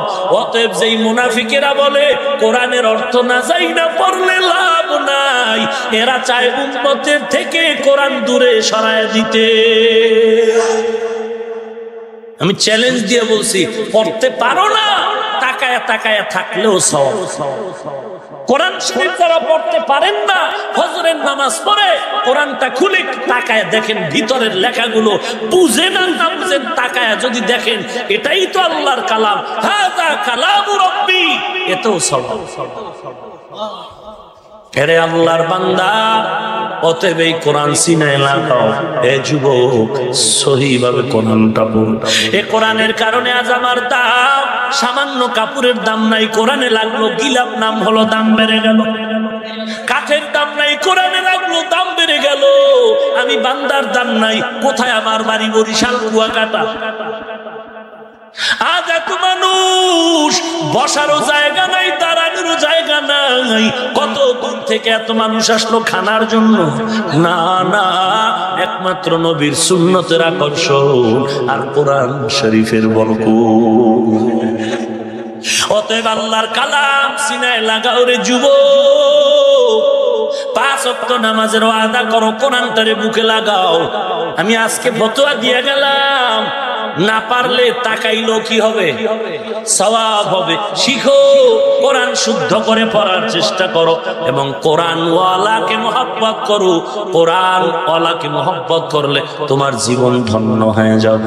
একজন আল্লাহ ওয়ালারে বন্ধু বানাও, সহিভাবে কোরআন পড়ো, নামাজ পড়ো, মা বাবার খেদমত করো, মুরব্বির সাথে বেয়াদবি করিও না, দেশের বিরুদ্ধে কোনো ষড়যন্ত্রে লিপ্ত হয় না। তাসের আড্ডা, মদের আড্ডা, জুয়ার আড্ডা, ক্রাম লুড্ডুর আড্ডা ছেড়ে দাও। ও পর্দার অন্তরালের মা, আপনি তো কোরআনওয়ালার মা, আপনি তো হাফেজে কোরআনের মা। ও মা, আপনি তো আলেমের মা, আপনি তো আব্দুল কাদের জিলানীর মা, হাফিজি হুজুরের মা, নবীদের মা, সাহাবায়ে কেরামের মা। আপনার মান সম্মান, এত মর্যাদা মা, কত দামি গো মা। মনটা কি চায় না একজন হাফেজের মা বাবা হয়ে কবরে যাবেন? আল্লাহর কাছে কান্না করেন, দোয়া করেন, আল্লাহ নেককার সন্তানের মা বাপ বানায় দাও, মৃত্যুর পরে যেন সন্তান জানাজার ইমাম হতে পারে। আজকে থেকে তওবা করো মা, প্রয়োজনে কোরআনটা নিজেও শুদ্ধ করে পড়ার চেষ্টা করো। মহিলা মাদ্রাসা আছে না? মহিলা মাদ্রাসায় গিয়ে দৈনিক 1 ঘন্টা সময় দিয়ে কোরআনটারে শুদ্ধ করে নাও। আমি বলছি না তুমি বরং মাওলানা হয়ে যাও, ভেজাল আছে। অত বড় আলেম হওয়ার দরকার নেই, আলেম পুরুষেরা হয়ে যাবে, মহিলাদের এত বড় আলেম হওয়ার দরকার নাই। যদি কেউ সময় নিয়ে হতে পারে তাকওয়ার ভিত্তিতে সেটা ভিন্ন কথা, তবে এটা হতেই হবে তার পক্ষে আমি না। তবে নামাজ ঠিক করার জন্য কোরআন শরীফটা শুদ্ধ করে নাও। হ্যাঁ, যদি মাসআলা জানতে হয় কাফিয়া কুদুরি পর্যন্ত পড়লেই যথেষ্ট হয়ে যায়। সুযোগ থাকলে পড়ো, সন্তানটারে কোরআনওয়ালা বানাও, স্বামীরে কোরআনের পড়ার জন্য তাকিদ দাও। 5 ওয়াক্ত নামাজ পড়ো, ঘরের মধ্যে অল্প টাকা কামাই করলো বরকত বেশি হবে। এ যুবক ভাই, দাড়িটা লম্বা করো, নামাজ পড়ো, তওবা করো, ভুল তো করেছি। আমিন। আলহামদুলিল্লাহি রাব্বিল আলামিন, ওয়াসসালাতু ওয়াসসালামু আলা সাইয়্যিদিল আম্বিয়া ওয়াল মুরসালিন ওয়া আলা আলিহি ওয়া আসহাবিহি আজমাইন। সবাই জবানটা নাড়ায় পড়েন, ইয়া আরহামার রাহিমিন। মুহাব্বতে পড়েন। নবীজি বলেছেন, যারা দোয়া করার আগে 3 বার ইয়া আরহামার রাহিমিন পড়বে, আল্লাহ তাদের দোয়া কবুল না করে বিদায় দিবেন না। ইয়া আরহামার রাহিমিন, ইয়া আরহামার রাহিমিন, ইয়া আরহামার রাহিমিন। রব্বিরহামহুমা কামা রব্বায়ানি সগীরা। রব্বানা আতিনা ফিদ দুনিয়া হাসানাতাও ওয়া ফিল আখিরাতি হাসানা ওয়া কিনা আযাবান নার। बता हमको तेरे राह की इस तरफ है, तेरे राह पर चला हमको खुदाया। ओ दयार मालिक, গুনার বোঝা মাথায় নিয়ে আপনার দরওয়াজায় হাজির। কুদরতের নজর দিয়ে দেখেন কত ওলামায়ে কেরামরা হাত তুলেছেন, কত দাড়িওয়ালা নামাজি মুরব্বি হাজী সাহেবরা হাত তুলেছেন, কত যুবক ছাত্র ভাই, কত ছোট ছোট বাচ্চা, কত ব্যবসায়ী শ্রমিক, কত পর্দার আড়ালের মা বোনেরা হাত তুলেছেন। রে আল্লাহ, আমরা টাকার লোভে আসি নাই, জাহান্নাম থেকে ক্ষমা চাই। ও আল্লাহ, তওবার নিয়তে হাত তুলেছি, কবুল করে নেন, জীবনের গুনাহগুলো মাফ করে দেন আল্লাহ। আয় আল্লাহ, সহিভাবে কোরআন পড়ার তৌফিক দান করেন, খাঁটি আল্লাহওয়ালার বন্ধু বানায় দেন। ও দয়ার মালিক, খাঁটি আল্লাহ ওয়ালার বন্ধু বানায় দেন, মা বাবার খাদেমা বানায় দেন, মা বাবার খেদমতের জন্য কবুল করে নেন, দেশের বিরুদ্ধে ষড়যন্ত্র থেকে হেফাজত করেন। আয় আল্লাহ গুনাহের প্রতি ঘৃণা জমায়া দেন, নবীজির সুন্নাতের আমলওয়ালা আশিক বানায় দেন। আয় আল্লাহ মা বোনদের আবেদা পর্দানিশী বানায় দেন, ছেলে সন্তান নেককার বানায় দেন। আয় আল্লাহ ঘরে ঘরে নেককার ছেলে মেয়ে বাড়ায় দেন আল্লাহ। আয় আল্লাহ সারা দুনিয়ায় শান্তি দান করেন, বারবার মুসলমানের উপরে রহমত নাজিল করেন আল্লাহ। আমার দেশে যারা আছে কবুল করে নেন, যারা দান সদকা করে ত্রাণ দিচ্ছে তাদের কবুল করে নেন। আয় আল্লাহ কুদরতি ফয়সালায় তাদের ন্যায্য অধিকার ফিরায় তাদের জায়গায় যাওয়ার তৌফিক দান করেন। জালেম মুনাফিকের হেদায়েত দান না হয় ধ্বংস করে দেন আল্লাহ। জালেম মুনাফিক হেদায়েত দান না হয় ধ্বংস করে দেন আল্লাহ। ইসলামের নামে যারা ধোঁকা দেয় তাদের হেদায়েত দান করেন, এ বাংলার জমিন শান্তির জমিন বানায় দেন। আয় আল্লাহ ইসলামের জন্য দেশ রক্ষায় যারা জীবন দিল মাফ করে দেন আল্লাহ। এখনো যারা চেষ্টা করে কবুল করে নেন, প্রশাসনিক ভাবে যারা কাজ করে দিনদার বানায় দেন। আয় আল্লাহ তাআলা মাহফিল কবুল করে নেন, টাকা পয়সা পরামর্শ মাইক লাইট প্যান্ডেল যারা দিল কবুল করে নেন, যারা দান করেছে কবুল করে নেন। আলোচনার ভুল ত্রুটি ক্ষমা করে নবীজির রওজায় সওয়াব পৌঁছায় দেন। আদম নবী থেকে আজ পর্যন্ত যারা কবরে সবার উপরে পৌঁছায় দেন। জীবনে একবারও যদি হয় সুন্দর কাবা রাসূলের রওজা জিয়ারতের তৌফিক দান করেন। জীবনে একবারও যদি হয় মায়ার নবীকে ঘুমের ঘরে দেখার তৌফিক দান করেন। আয় আল্লাহ তাআলা নবীর সাথে ঘুমের ঘরে মোলাকাত করায় দিন আল্লাহ। অন্তরের রিয়া হাসাদ কিবির দূর করে ইখলাস দান করেন আল্লাহ। আয় আল্লাহ সহিভাবে কোরআন পড়ার তৌফিক দান করেন আল্লাহ। গুনাহ মুক্ত জিন্দেগি দান করেন আল্লাহ। দিলটা নরম করে কান্নাওয়ালা চক্ষু দান করেন আল্লাহ। যারা ব্যবসা করে চাকরি করে লেখাপড়া করে বরকত বাড়ায় দেয়, অভাবীদের অভাব দূর করে দেন, ঋণ আদায়ের ব্যবস্থা করে দেন আল্লাহ। সমস্ত মাদ্রাসাগুলো কবুল করে নেন, মসজিদগুলো কবুল করে নেন। আয় আল্লাহ শিক্ষা প্রতিষ্ঠান নবীর আদর্শওয়ালা বানায় দেন। যা প্রয়োজন গায়েবের থেকে ফয়সালা করে দেন। ও দয়ার মালিক কারো হাত খালি ফিরায় দিন না রে আল্লাহ। আয় আল্লাহ আমরা অনেক দূর থেকে এখানে আসছি, দ্বীনের নিসবতে কবুল করে নেন। আয় আল্লাহ কত আল্লাহর গোলামরা হাত তুলেছে, যারা এতিমের মতো মা নাই বাবা নাই, অন্ধকার কবর থেকে দোয়ার অপেক্ষা। আয় আল্লাহ জানি না কে মা হারা, কে বাবা হারা, কে ভাই বোন হারা, কে সন্তান হারা অসহায়। আয় আল্লাহ এতিমের দিয়ে তাকায়ও কি মায়া হবে না রে মালিক। ও আল্লাহ এতিমদের দিয়ে তাকায়া মুনাজাত কবুল করে নেন। কবরওয়ালাদের কবর জান্নাতের বাগান বানায় দেন। আয় আল্লাহ যারা বেঁচে আছেন হায়াত বাড়ায় দেন, অসুস্থ রোগীদের সুস্থ বানায় দেন। আয় আল্লাহ তাআলা দীর্ঘ নেক হায়াত দান করেন আল্লাহ। দীর্ঘ নেক হায়াত দান করেন আল্লাহ। দীর্ঘ নেক হায়াত দান করেন আল্লাহ। সারা দুনিয়ায় খেদমতের জন্য নিরাপদে কবুল করে নেন। ইজ্জতের উচ্চ মাকাম দান করেন আল্লাহ। কোরআন ও হাদিসের ইলমের নূর দিয়া সিনাটা ভরপুর করে দেন। আমাদের ভেতরে যারা অসুস্থ